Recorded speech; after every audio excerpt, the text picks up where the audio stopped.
성경 말씀 사무엘하 21장입니다. 21장 10절부터 14절까지 말씀입니다.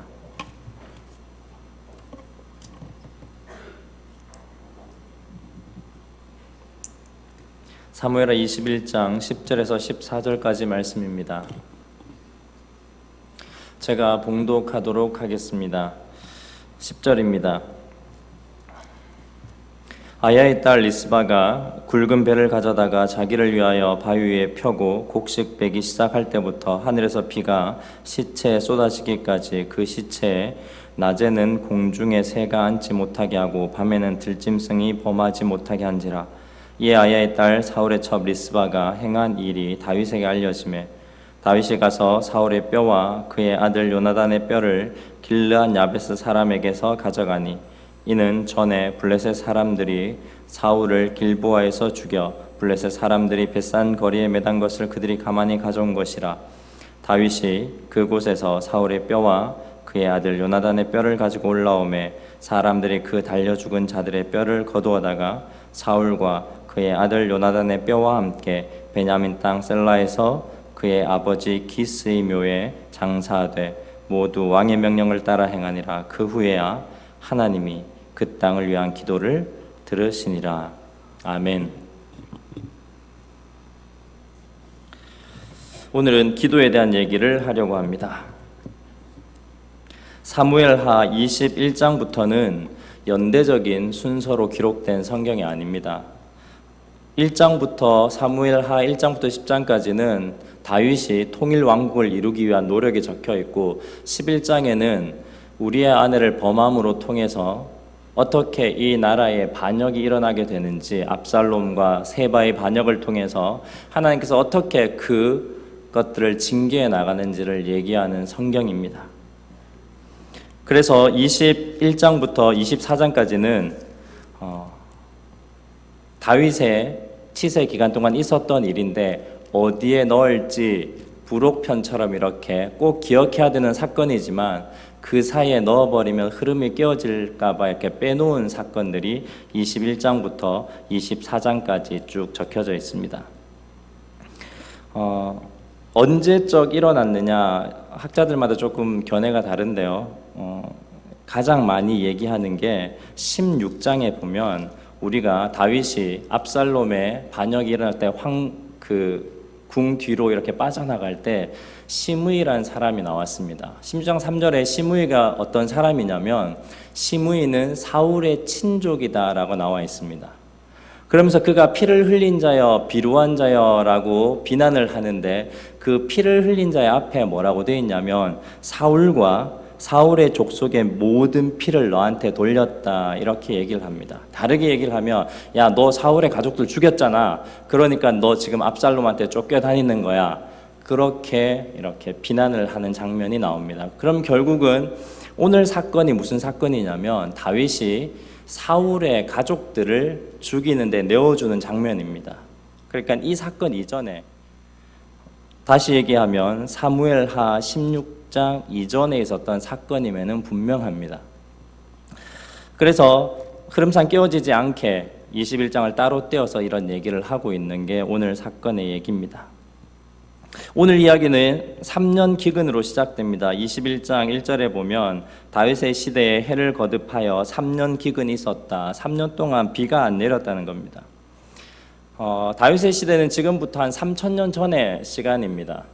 3,000년 전이면 지금하고 굉장히 다르겠죠. 사고방식도 다르고 그 사람들 생각이 우리의 시대와는 많이 다른 게 그게 보통입니다. 그게 상식입니다. 마찬가지로 이때는 나라에 어려움이 일어나면 어떻게 생각했느냐, 요즘도 좀 비슷한 것 같은데 대통령이 잘못해서 그렇다라고 예전 사람도 생각을 했습니다.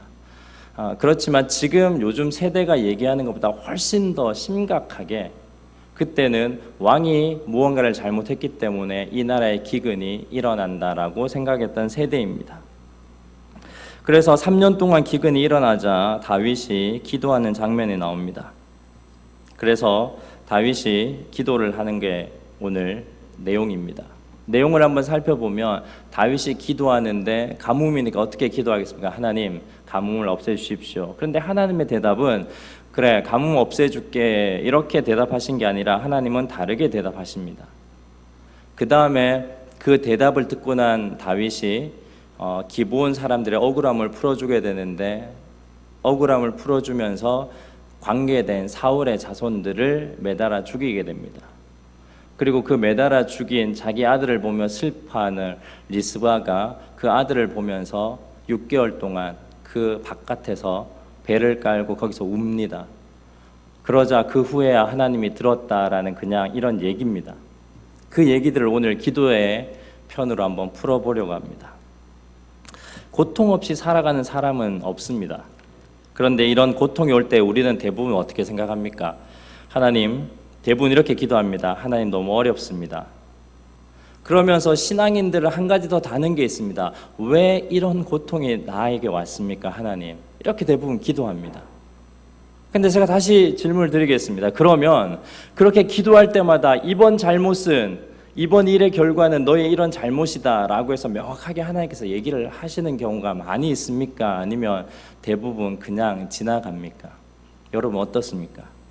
모든 사건마다 그래, 이런 고난은 이런 나의 잘못이야 라고 깨달을 때가 많이 있습니까? 제 경우는 100번 기도하면 한 번은 아는 것 같습니다. 99번은 모르고 지나갑니다. 하나님은 묵묵부답일 때가 많습니다. 그러면서 저는 그 왜 그렇지라는 결론을 못 내리고 어디로 달려가냐면 기도의 결론을 향해서 막 달려갑니다. 하나님, 낫게 해주십시오. 하나님, 건강하게 해주십시오. 하나님, 취업되게 해주십시오. 하나님, 건강을 주십시오. 하나님, 돈을 주십시오. 다윗의 입장에서도 3년간 가뭄이면 분명히 기도해야 될 일입니다. 그런데 그 왜라는 질문에 대해서 기도하는 가운데 깨닫지 못하고 결론으로 갔을 겁니다. 하나님, 이 가뭄이 지나가야 되는데 가뭄을 좀 어떻게 해주십시오. 그런데 하나님께서는 가뭄을 그치겠다는 응답이 하는 게 아니라 굉장히 엉뚱한 응답을 해주십니다. 1절에 21장 1절입니다. 여호와께서 이르시되 이는 사울과 피를 흘린 그의 집으로 말미암음이니라 라고 얘기를 합니다. 하나님께서 대답은 하십니다. 근데 그 대답의 중심에 뭐라고 얘기하냐면 사울과 피를 흘린, 사울 때문에 피를 흘린 그 집안 때문에 이런 일이 일어났다라고 얘기를 합니다. 가뭄에 대한 얘기가 아니라 그 얘기를 먼저 해주십니다. 여러분, 어려울 때 중요한 게 있습니다. 여러분의 삶의 무게가 힘들거나 어렵거나 원하는 일들이 안 될 때 첫 번째 기도하십시오. 말로 하라는 게 아니라 진짜 기도하십시오. 그리고 정말 간절하게 기도하시고 어떻게 기도해야 되느냐? 둘째로 2절에 가뭄을 그치겠다는 선언하시는 것이 아니라 사울과 피를 흘린 그 집이라는 엉뚱한 결론을 주시는 것을 보고 우리가 깨달아야 됩니다. 만약 여러분이 지금 취업이 안 돼서 간절하게 취업을 위해서 기도하시는데 취업이 되냐 안 되느냐의 결론이 아니라 교회에서 내가 생각하지 못했던, 전혀 생각하지 못했던 세 가족의 아픔이 있다는 하나님의 음성을 들었다고 우리가 한번 가정을 해봅시다. 하나님, 저는 취업해야 됩니다. 막 기도하는데 내가 그동안 생각하지도 못했던 어떤 사람들의 아픔이 들어옵니다. 하나님, 저희 집에 어머니의 병을 좀 낫게 해주세요라고 간절하게 기도하고 어머니가 지금 수술해야 돼요 기도하는데 저기 아프리카에 있는 어떤 한 아이의 모습이 계속해서 TV에 봤던 모습이 떠오르는 겁니다. 그러면 그런 상황들을 어떻게 이해하시겠습니까? 그래서 신앙은 쉽지 않습니다. 오늘 가뭄의 기도에 대해서 하나님은 다윗에게 전혀 다른 제3의 길을 제시하십니다. 그런데 놀라운 것은 그 3의 길이 항상 연결된 것이 있다는 겁니다. 기도를 할 때 내가 원하는 대로 얘기하지 않고 응답도 주시지 않는데 항상 하나님은 무엇과 연결시키고 있는 그 제3의 길을 여러분들이 발견해야 됩니다. 그래서 오늘 말씀의 결론입니다. 기도는 무엇이냐? 나를 알아가는 시간입니다. 기도는 다른 것이 아닙니다. 우리 옆에 분들하고 이렇게 얘기해 보겠습니다. 기도는 나를 알아가는 시간입니다. 결론부터 얘기해서 별로 마음에 감동이 없어서 아마 소리가 적은 것 같습니다. 다시 한번 해볼까요? 기도는 나를 알아가는 시간입니다. 그리고 기도는 나를 확장시키는 시간입니다. 다시 한번 얘기하겠습니다. 기도는 나를 확장시키는 시간입니다. 오늘 그럼 먼저 왜 다윗이 사울이 이런 기브온 거민을 그렇게 죽이게 됐는지부터 한번 살펴보도록 하겠습니다. 이스라엘에는 굉장히 요즘으로 말하는 순혈주의 이런 게 있습니다. 이스라엘 백성들만 하나님을 믿는 백성이고 하나님이 사랑하는 백성이기 때문에 이방인들은 하나님을 모른다. 그러니 자기들의 신을 섬긴다. 이방 다른 나라 신을 섬기는 이방인들은 절대 이스라엘의 택한 백성이 될 수 없다. 그러니 이 이야기는 아브라함부터 해서 계속해서 출애굽 시대까지 너희들이 만나게 된 모든 이방인들은 다 죽여야 된다라고 하는 게 하나님의 명령이었습니다. 그런 순혈주의가 있었습니다. 그래서 2절에 보면 오늘 21장 2절에 보면 사울이 이스라엘과 유다 족속을 위하여 열심히 있으므로 기브온 족속을 죽이려고 했습니다. 그렇게 죽이려고 하는 것들은 당연한 것입니다. 우상을 섬기는 이방 민족 기브온을 자기 주민 안에 살고 있으니까 몰아내는 것이 당연합니다. 그런데 왜 오늘 하나님께서 지금 사울은 죽고 없는데 그 다윗 때에 선대 사울왕의 얘기를 하면서 사울이 왜 기브온을 죽였고 그리고 왜 그 사람들의 피 흘림이 그들에게 아픔이 되었는지를 하나님께서 가뭄을 위해서 기도하는데 그 얘기를 응답으로 주신 겁니다. 이 이야기는 500년 전 조상들의 이야기로 거슬러 올라가야 합니다. 여호수아서 10장 14절입니다. 여호수아서 10장 14절 한번 띄워주십시오.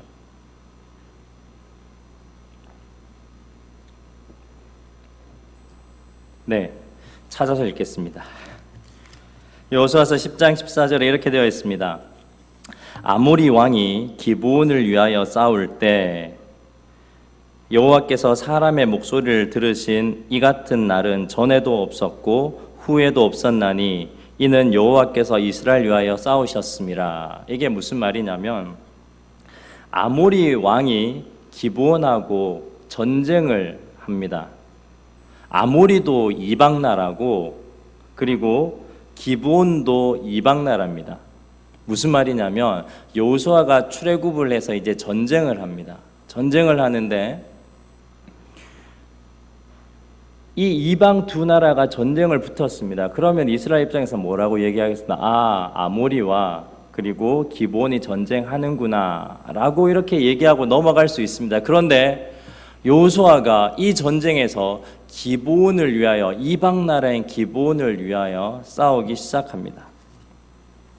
그 얘기가 10장 14절에 적혀져 있습니다. 여호와께서 사람의 목소리를 들으신 이 같은 날은 전에도 없었고 후에도 없었나니 그는 여호와께서 이스라엘 위하여 싸우셨음이라. 다르게 얘기하면 전무후무하게 하나님께서 사람의 기도를 가장 급하게 잘 들어준 것은 이날밖에 없다라는 성경의 기록입니다.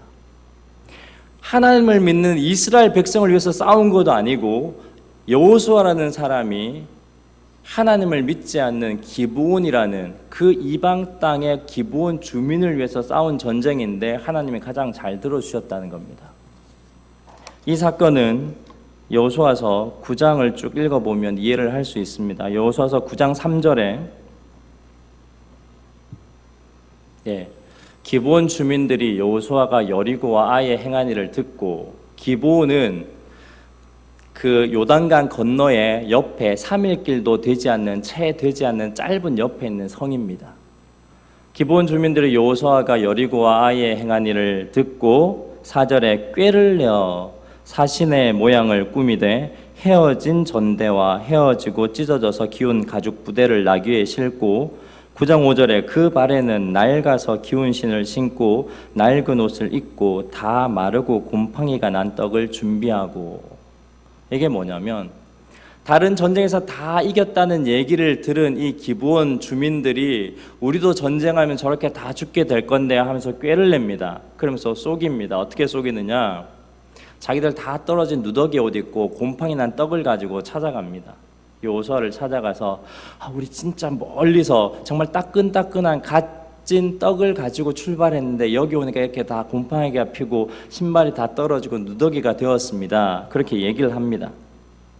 그래서 9장 6절에 그들이 길갈 진영으로 가서 여호수아에게 이르러 그와 이스라엘 사람들에게 이르되 우리는 먼 나라에서 왔나이다. 이제 우리와 조약을 맺읍시다. 이제 우리 조약합시다. 그렇게 꾸밉니다. 그런데 9장 14절에 이 상황을 어떻게 종결시키냐면 여호수아가 무리가 그들의 양식을 취하고는 어떻게 할지를 여호와께 묻지 아니하고 15절에 여호수아가 곧 그들과 화친하여 그들을 살리리라는 조약을 맺고 회중 족장들이 그들에게 맹세하였더라. 그리고 9장 16절에 기가 막힌 일이 벌어집니다. 그들과 조약을 맺은 후 사흘이 지나서야 그들이 이웃에서 자기들 중에 거주하는 자들이라 함을 들었다. 이렇게 나와 있습니다. 완벽하게 쏘갔습니다.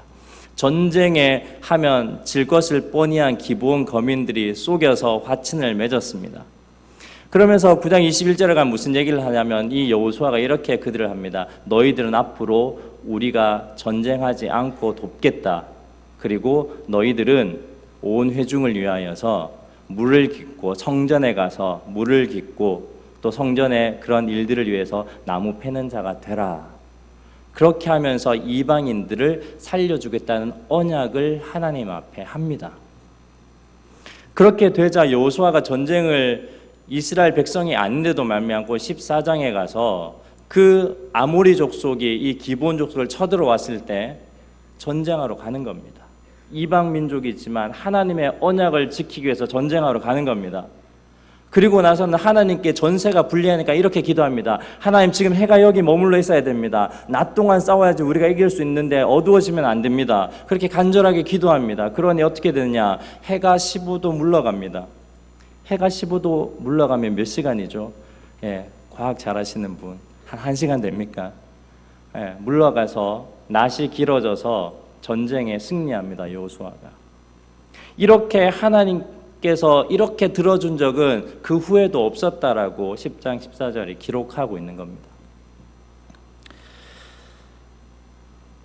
오늘 하나님은 이런 하나님입니다. 믿는 자들에게 그것이 실수더라도 그것이 하나님 앞에 약속이 되면 그 언약을 지키라고 요구하는 것이 하나님입니다.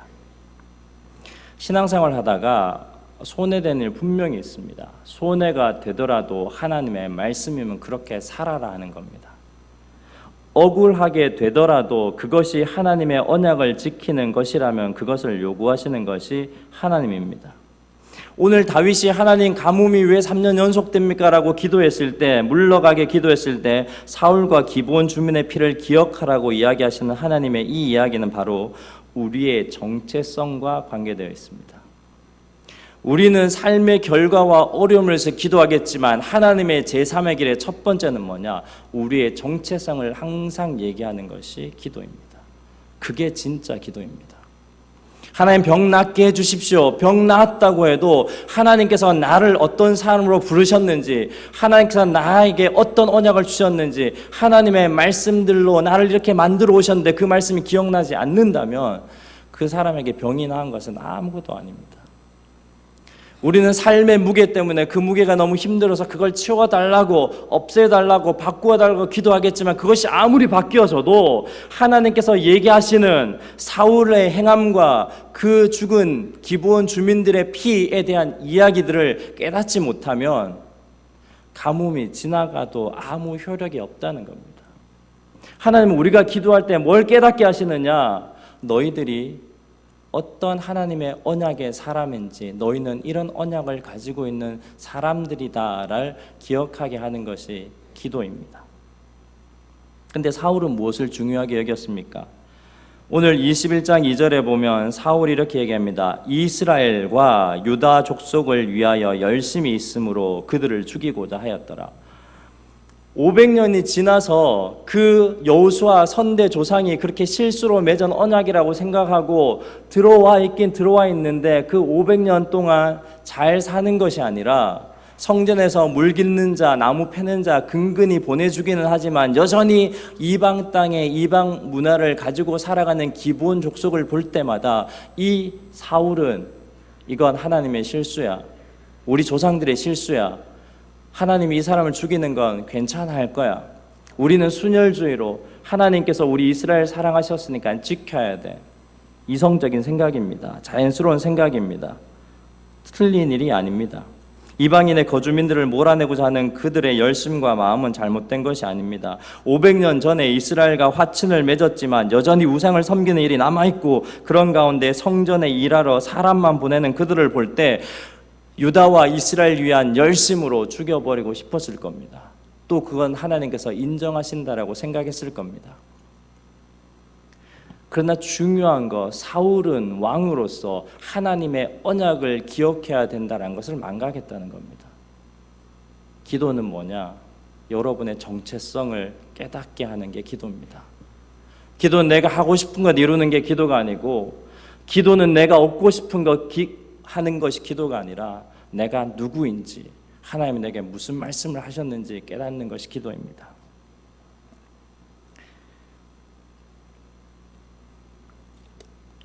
한 여인이 있습니다. 그녀는 하나님을 믿지 않는 부자 농사꾼의 딸입니다. 시집갔기 전까지 부자여서 밥할 줄도 몰랐습니다. 시골이 떠나고 싶어서 도시로 나와서 공장을 다녔습니다. 그러자 부모님께 신세지기 싫었습니다. 그리고 학교는 산업체에 근무하면서 고등학교까지 공부하려고 노력했습니다. 그리고 실질적으로 취업을 하고 주말에는 공원으로 다니며 북을 치며 전도하며 신앙생활을 했습니다. 그리고 다니던 교회 목사님의 소개로 얼굴도 보지 않은 한 청년과 결혼을 약속하게 됩니다. 그리고는 자신의 부모님께는 이야기하지도 못합니다. 물론 결혼 전까지 그 가족들과 함께 볼 때까지 자신이 만나는 사람이 한쪽 다리가 불구이고 가난해서 잘 못 먹어서 폐에 병이 있다는 것도 숨겼습니다. 그런데 결국 일이 터지고 말았습니다. 결혼식 당일날 이 모든 일을 안 친정 식구들이 결혼식 드레스를 가지고 도망쳐 버립니다. 그래서 그녀는 결혼식 사진에 찍혀야 할 가족 전체의 사진이 없습니다. 물론 그 사진 속에 그녀는 드레스가 아닌 급히 예식장에서 있었던 흰 한복을 입고 있고 머리에는 예식장 모델에 걸려져 있던 면사포만 간단히 씌웠습니다. 그리고 그 결혼식이 있고 45년 후 이렇게 가정을 속인 사람의 여인의 아들이 여기에서 말씀을 전하고 있습니다. 제 어머니는 하나님 앞에서 하나님의 사람의 외모를 보지 않겠습니다라고 한 그 기도를 지키기 위해서, 그리고 목사님은 하나님의 사람이기 때문에 그 목사님의 말에는 평생 순종하겠다는 그 기도의 약속을 지키기 위해서 아버지를 선택했고 또 가족들에게는 그 모든 것을 숨기고 결혼을 했던 것입니다. 우리 어머니에게 다른 잣대로 해석을 하면 아무것도 해석할 수 없습니다. 그래도 부모님께 거짓말하면 안 되지. 그건 올바른 일이 아니야. 이런 해석은 이 사건을 이해할 수 없게 만듭니다. 어머니는 그가 하나님과 한 약속을 더 중요하게 여겼습니다. 이것이 무엇이냐? 기도는 왜 하느냐? 바로 어머니의 기도는 정체성의 문제라는 겁니다. 어머니께서는 기도하셨다고 합니다. 그리고 어떠한 상황이든 하나님의 사람인 목사님께 순종하고 사람을 외모로 보지 않겠다고 다짐했다는 것입니다. 이게 어머니의 기도였습니다. 그 마음의 중심이 무엇이냐? 바로 나는 하나님의 사람이니 하나님 앞에 부끄럽지 않게 살아야 한다는 그 정체성입니다. 왜 그녀라고 좋은 것, 건강한 것, 돈 이런 단어가 싫었겠습니까? 그녀는 왜 기도했겠습니까? 지금 보면 어떤 사람은 그건 잘못된 신앙이야라고 할 수 있는 그 하찮은 기도, 목사님 말씀은 순종하겠습니다. 사람을 외모로 취하지 않겠습니다. 이것 지키기 위해서 어머니는 기도했습니다. 그래서 제가 여기 강단에 서 있을 수 있는 것입니다. 성경에 라합이라는 여인이 나옵니다. 여호수아 군대가 요단강을 건너가 처음 싸웠던 전쟁이 여리고성 싸움입니다. 요단강을 건너가기 전에 수많은 왕들을 이겼습니다. 그러니 이 소문이 들렸습니다. 여리고성이 두려워 떱니다. 그렇게 되어 있습니다. 성경이 두려워서 떤다라고 되어 있습니다. 하나님에 대한 이야기도 들렸습니다. 그런데 어떤 일이 벌어지느냐, 이스라엘이 정탐꾼 2명을 보냅니다. 근데 기가 막히게 이 정탐꾼 2명이 돌아가야 되는 길에 군사에게 들켜버립니다. 그래서 도망을 가는데 기생 라합의 집에 문을 열고 들어가 버립니다. 근데 그 기생 라합이 어떻게 합니까? 기회는 찬스다. 그래서 이 2 사람을 밀고 해서 잘 살았더라, 이렇게 성경에 되어 있습니까? 그 여자인 라합이 그렇게 얘기합니다. 옛날 성경에는 상천하지에 하늘과 높은 하늘과 이 땅에 온 땅에 하나님은 여호와 하나님밖에 없다, 그렇게 얘기합니다. 그렇게 고백을 합니다. 그리고 그 사람들을 지붕 사이에 있는 3대 사이에 이렇게 숨겨줍니다. 그리고 태연하게 거짓말합니다. 다른 데로 갔다라고 거짓말합니다. 그리고 그 이스라엘 2 정탐꾼은 다시 고국으로 도망을 갑니다. 이 여인은 민족적 관점에서 보면 배신자입니다. 아니, 배신이 아니라 매국노입니다. 그런데 이 여인은 진짜 이방 민족의 여인으로 살기보다는 그렇게 전쟁의 소식을 통해 들려왔던 여호와 하나님이라는 그 하나님을 알았던 겁니다. 그 하나님의 백성으로 살고 싶었습니다. 그녀는 매국노가 되어 하나님을 믿는 자가 될까? 그냥 이런 이방 백성으로 살아갈까? 그는 거짓말을 했습니다. 오늘 여러분에게 얘기해 드리고 싶은 것은 거짓말을 행하라는 것이 아니라 거짓을 행하는 것이라는 명백한 결론을 알면서도 하나님의 백성이 되고자 하는 열망을 통해 하나님은 이 2 정탐꾼과 어떤 언약을 하게 만듭니다. 그래서 라합이 너희 가족은 결코 죽지 않는다라는 하나님 앞에 언약을 받게 됩니다. 그래서 이 여리고 전쟁 때 이 가족만 살아납니다. 돌 위에 돌 하나도 남지 않은 이 폐허가 된 여리고 성에서 이 가족이 살아나게 됩니다. 하나님은 이 여인의 행동을 통해 바라본 하나님에 대한 소망을 지키시고 전쟁에서도 살아나는 역사를 만들어 가십니다. 단순하게 뭘 해야 되고 지켜야 되고 개념이 아닙니다. 이것이 오늘 다윗과 사울의 차이입니다. 사울은 그들 민족의 순수성을 지키기 위해 기브온 주민을 추방하거나 죽입니다. 조상들이 실수하긴 했지만 그래도 그 실수의 책임까지도 언약 안에 넣어서 지키시는 하나님의 약속보다 지금 내가 생각하는 정치적 올바름을 우선으로 생각합니다. 틀린 것 없습니다. 그러나 500년 전에 조상이 실수라고 생각했던 그 속임의 이야기까지 지켜야 하는 하나님의 약속으로 생각하는 다윗과 그건 실수일 뿐이라고 넘어가려는 사울의 차이가 바로 신앙의 차이입니다. 오늘 다윗이 기도한 결국에 얻은 것이 가뭄의 해소가 아닙니다. 언약을 지켜야 하는 하나님의 명령에 순종해야 하는 자신의 정체성을 다시 한번 발견한 것입니다. 이걸 발견하자 오히려 문제는 쉽게 해결됩니다. 이스라엘의 이 잘못을 사울이 자신의 민족적인 열심으로 그 기브온 거민을 죽이고 쫓아낸 이 사건들을 기도 가운데 알게 되자 나는 하나님의 언약을 지켜야겠구나라는 이 다윗이 어떻게 하냐면 기브온 사람을 부릅니다. 그래서 어떤 제스처를 취합니다. 그런데 아마 그 제스처가 돈이었던 것 같습니다. 어떻게 위로해 줄까? 어떻게 보상해 줄까? 이런 제스처였던 것 같습니다. 왜냐하면 성경이 이렇게 얘기합니다. 21장 4절에 기브온 사람이 그에게 대답하되 사울과 그의 집과 우리 사이의 문제는 은금에 있지 아니합니다.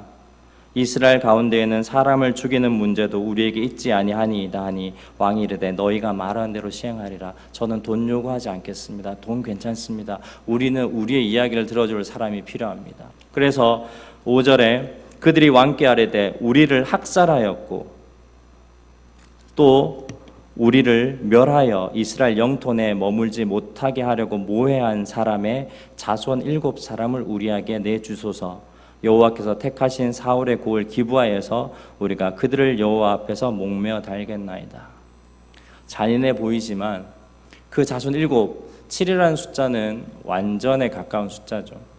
그래서 그 7사람만 내어달라라고 얘기를 합니다. 그래서 다윗이 다 내어줍니다.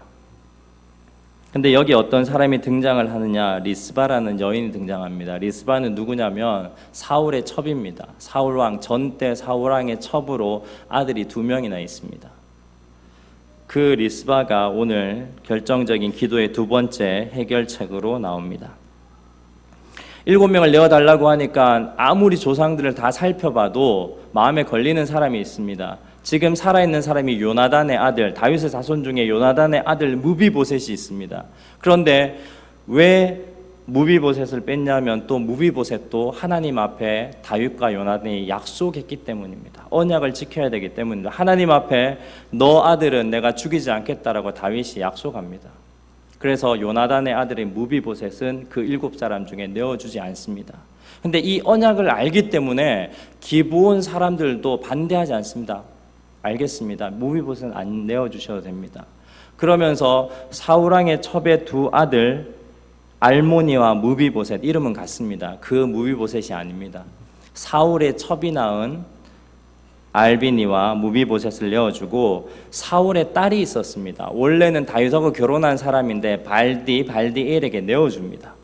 근데 그 내어준 그 사람이 태어나게 한 아이가 5사람이 있습니다. 그래서 사울 왕의 첩 리스바의 여인의 2 아들과 사울의 딸 메랍이 낳은 5 자녀를 보냅니다.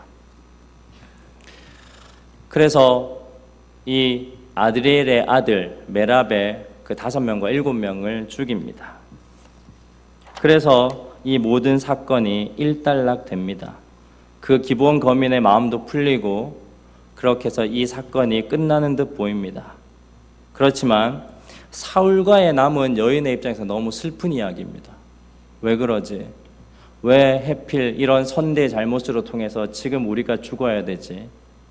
그 슬픔의 비통에 이기지 못한 여인이 바로 리스바입니다.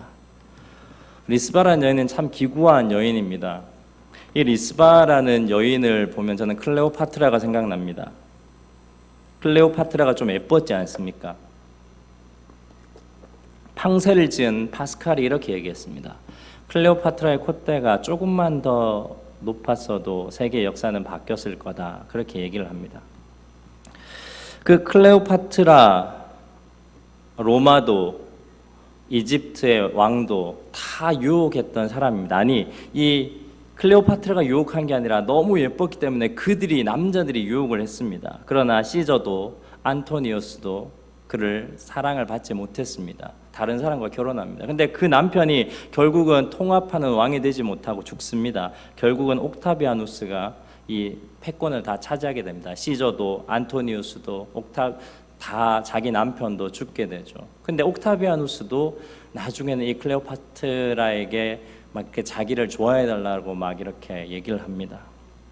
이 사람이 클레오파트라였는데 리스바를 보면 그런 생각이 납니다. 사울의 첩이었는데 사무엘하 3장을 보면 사울이 죽고 난 다음에 그 아들 이스보셋을 왕으로 세우려고 합니다. 아브넬 장군하고 통합해서. 근데 아브넬 장군이 그 이스보셋에 가서 뭘 요구하는지 아십니까? 왕이시여, 당신의 아버지의 첩인 리스바를 주십시오. 얼마나 예뻤으면, 성경에 예뻤다는 말은 안 나오지만 이건 제 상상입니다. 얼마나 예뻤으면 달라고 합니까? 그럼 주면 되지 않습니까? 그러니까 모든 남자가 내가 가지고 싶어하는 여인이 있습니다. 그런 여인이 이 리스바였던 것 같습니다. 그 이스보셋이 안 돼, 아빠의 첩이면 내 거야, 이렇게 얘기를 합니다. 참 남자들이 치졸한 게, 이 아브넬 장수가 어떻게 하냐면, 그러면 저는 이스보셋이 당신을 섬기지 않겠습니다 하고 망명해서 북이스라엘 내려와가지고 다윗에게 넘어갑니다.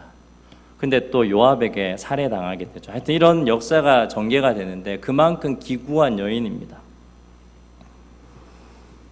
그 여인이 아들 2명을 그렇게 달린 그곳에 가서 오늘 본문이 시작됩니다. 10절에 아야의 딸 리스바가 굵은 배를 가져다가 자기를 위하여 바위에 펴고 곡식 베기 시작할 때부터 하늘에서 비가 시체에 쏟아지기까지 그 시체의 낮에는 공중의 새가 앉지 못하게 하고 밤에는 들짐승이 범하지 못하게 한지라. 그렇게 해서 자기 아들이 달려있는 그 앞 바위 위에 굵은 배를 깔았다고 합니다. 이스라엘에서 굵은 배라는 것은 회개를 상징합니다. 이스라엘이 회개할 때는 굵은 베옷을 입습니다.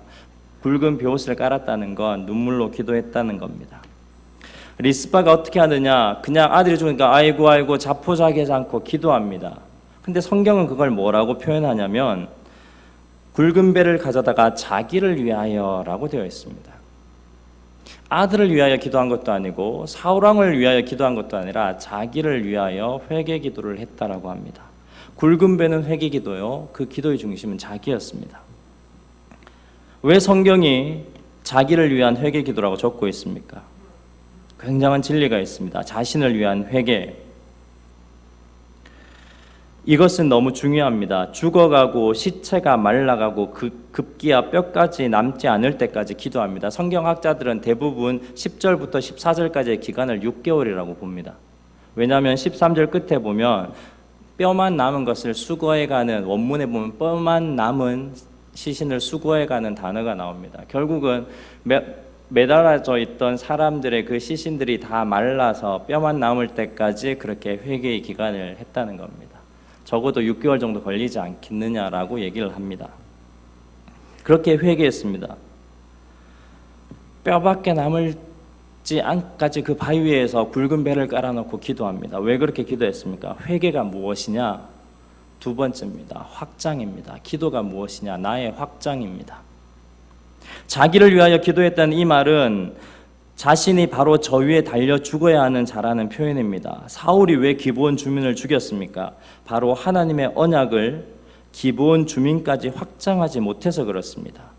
이방 민족, 우리 민족으로 여호수아의 실수로 편입되었지만 성전에서 일만 할 뿐이지 아직 이방의 습성이 남아있는 눈의 가시 같은 존재들, 결코 사울은 기브온 거민을 한 번도 자신이라고 생각하지 못했습니다. 그래서 결국 쉽게 그렇게 죽이고 추방했던 것입니다. 다윗은 3년의 기근 동안 기억한 것이 기브온 거민도 이스라엘이며 나도 이스라엘 백성이라고 생각한 것입니다. 여기 나오는 리스바가 깨달은 것도 같은 것입니다.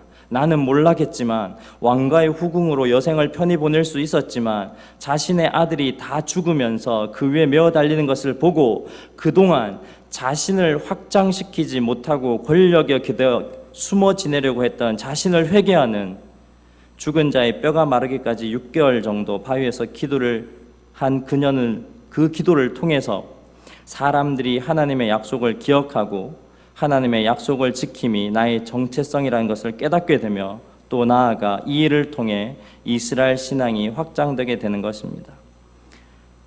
억울하게 만든 기브온이 내 식구다라고 깨달은 것이 바로 이 리스바의 깨달음입니다.